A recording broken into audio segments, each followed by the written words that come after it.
আরেকটু সুযোগ দেওয়া দেন আল্লাহ। ভাইস প্রেসিডেন্ট আল্লাহ তারেক রহমান দেশে আসবে, আল্লাহ তাকে আপনি কবুল করে নেন, দেশের জন্য কবুল করেন, জনগণের জন্য কবুল করেন, ইসলামের জন্য কবুল করেন।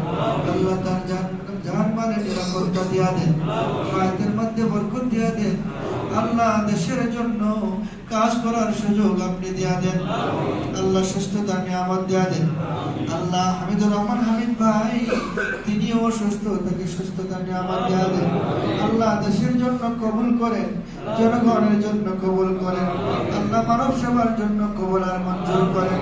রব্বুল আলামিন এখানে যারা এসেছেন সবাইকে আপনার জন্য কবুল আর মঞ্জুর করেন, হকের জন্য কবুল করেন, ন্যায়ের জন্য কবুল করেন। আল্লাহ সকল খারাপ কার্যক্রম থেকে আমাদের সবাইকে হেফাজত করেন। আল্লাহ আমাদের तमाम জরুরিয়াত